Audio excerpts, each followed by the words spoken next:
Aaron Rodgers' decision, of course. How sure of a bet, though, is it, or is it a sure bet, I should say, that Aaron Rodgers does become a Pittsburgh Steeler? Yeah, Shay, I won't call anything a sure bet with Rodgers in his first foray into free agency, but the Pittsburgh Steelers do remain optimistic based on everything I'm hearing. They are willing to wait this out, and a lot of people I've talked to in the quarterback market, some sources close to, Jameis Winston's process, Russell Wilson, etc., they believe that Rodgers must have some sort of assurance from the Steelers or vice versa that they could end up together. They've already talked contract, potential parameter series, visited with the team. So there seems to be some good momentum, but, it feels like it's either Steelers or retirement. The Vikings flirted with it a couple weeks ago, talking to people there. They feel like they're out of it, that they're going to roll with J.J. McCarthy. So does he continue to wait closer to the draft, or do they come to some sort of agreement? It appears that nothing's imminent right now, and you can expect the unpredictable with Aaron Rodgers typically. All right, but we've really narrowed it down. Steelers or retirement seems like two very definite paths for one Aaron Rodgers. Of course, the draft, again, April 24th. The Steelers pick 21st in that draft. You can catch the whole first round, by the way, on ESPN. Jeremy Fowler, thank you. Thank you, Shay. It makes my stomach hurt. Yeah. I know that. But I want them to be smart, right? You are backed into a corner, but you've been in quarterback purgatory since Big Ben's last couple of years in the NFL. They never lose enough games to draft high enough to get one of the elite quarterbacks that are up each and every draft. And while you went and got Kenny Pickett a few years ago at 20, don't do the same thing expecting to have a franchise guy the day he walks in to the building. But now waiting on a guy like Aaron Rodgers has put you in a bad situation. You know that Mason Rudolph is not the franchise quarterback of the future. And behind Cam Ward and Shedeur Sanders, who there are question marks about, we don't know that Jackson Dart or Jalen Milroe or any of those guys can eventually mature into being that as well. I think the Pittsburgh Steelers are in a very tough position. But what I do believe is if they stay at 21 and draft any of these quarterbacks who will still be available, they will not have drafted a day one starter. Yeah, Ryan, I'm with you. It is a difficult spot. The Pittsburgh Steelers, from what I keep hearing, are willing to wait on Aaron Rodgers. And if they have to wait for multiple weeks leading up to the draft, they will do so. They're still optimistic of their chances. Other people that have been in the quarterback market believe that maybe they have a wink-wink deal set up with Rodgers just because of the way that everything has played out and whether Rodgers goes to the Steelers or flirts with retirement. But the Steelers have done a lot of work on the draft-eligible quarterbacks this year. The feeling I get around the league is that whether it's this year or next year, they'll take one pretty high. And I don't want to oversell a team doing dinner with a player, but the Steelers do have a habit of drafting players they have dinner with. And so when they met with Alabama's Jalen Milroe, who's considered a high-end, project, if you could sit him for a couple years and he can learn an NFL offense and you can tailor things around him, he could be really good because of the upside. They did have dinner with Milroe, so maybe like a day two prospect, they could pull the trigger on a quarterback. I'll be quick here. I'm going to say the same thing about the Steelers that I have said in the past to female friends. If you have a wink-wink handshake deal with a man, but he's not willing to go public with you, he is not your man. And I do not love the fact that they're just sitting there waiting for Aaron Rodgers. Ryan, like what is happening here? What are we doing here? Listen, it makes me sick, right? Like we're sitting around like Aaron Rodgers is the Bachelor, and we're like, oh my gosh, please give me the final rose. That's not the way the Pittsburgh Steelers has ever worked, ever in the history of football. But I will say this to Jeremy Fowler. Coach Tomlin loves dinner. Coach Tomlin enjoys having dinner with these players so he can sit around and chop it up. And so if we're going to sit here and say the quarterbacks that Mike Tomlin has dinner with are the guys he's going to pick, then he's going to take Riley Leonard too, because he went to dinner with all of the Notre Dame guys as well. There you go, Riley Leonard. I love it. Did he have dinner with Aaron Rodgers? Did he have dinner with Tyler Shugg? Is he done having dinner? It really is like The Bachelor, isn't it? Ain't nothing wrong with liking to eat.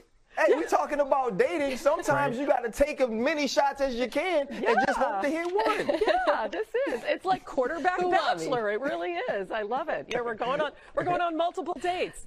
Now to college football and my man, the one and only primetime Deion Sanders. After 2 years with Colorado, head football coach Deion Sanders has landed 5 years of significant financial security.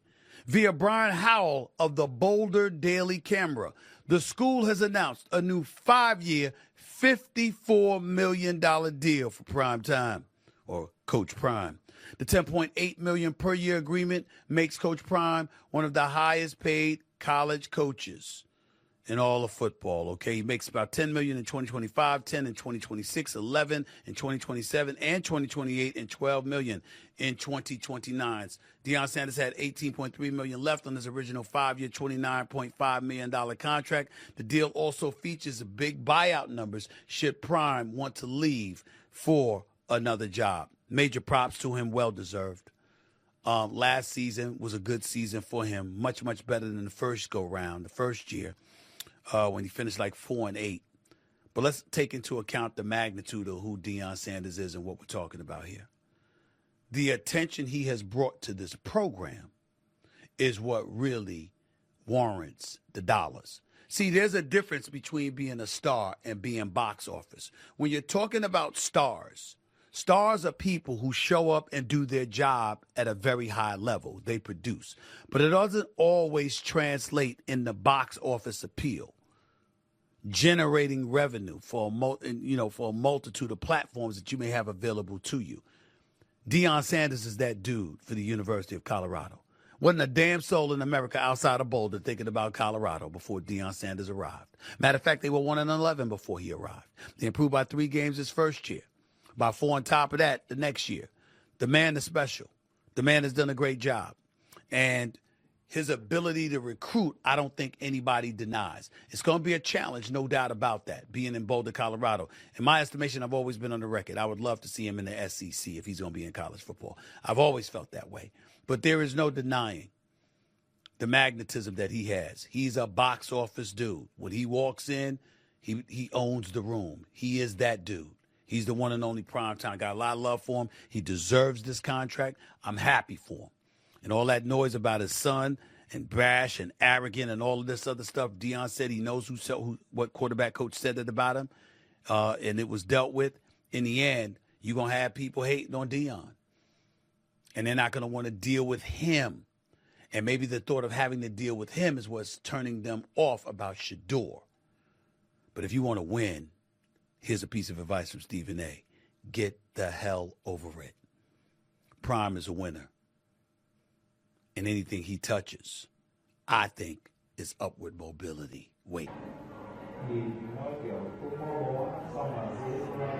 Vâng. Xin chào cả mọi người đã quay trở lại với kênh của mình. Ngày hôm nay mình sẽ tiếp tục hướng dẫn các bạn câu tựa nhé. Tựa hôm nay của mình sẽ có tiêu đề là con cua. Các bạn hôm nay tựa của mình là con tắc kè. Bây giờ mình bắt đầu tôi nhé.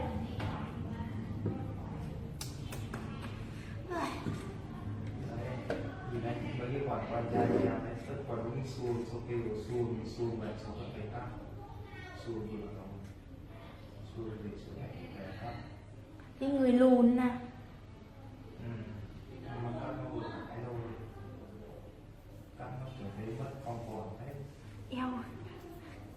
Em bị độc lại á. Bây giờ con gái bây giờ kiểu mốt của con gái nó cũng là quần chặt đất cơ, quét nhà. Ngày trước chỉ con trai thôi, bây giờ em thấy cả con gái cơ. Quần em tất dài thế, bố em thích cực, bố em thích lắm cho mặc thế á, còn cười cực. Em toàn phải đi cắt bớt.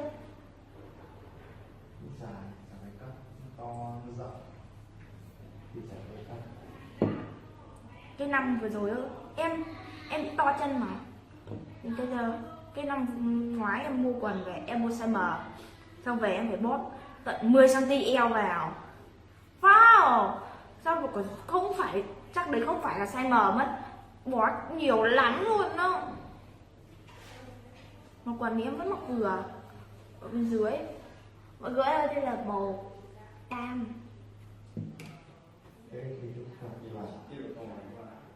Mất cả con quần. Thì không bó thì không mặc được. Tiền. Năm nay em thế cho nên là mỗi lần bây giờ em mua quần em chỉ thích mua quần jean thôi. Quần cáo lúc nào phải đi bó. Em không thích. Tốn tiền. Anh có cái kiểu ấm mẹ đấy nha. Mua quần jean để tăng cân, cô phải mua quần mới ra. Cô thế này à. Là quần jean nó dễ chịu hơn. Tụt cân cũng cung vị cung không sao, tăng cân cung không sao. Quá ngon. Mọi người bây giờ làm xanh nhá.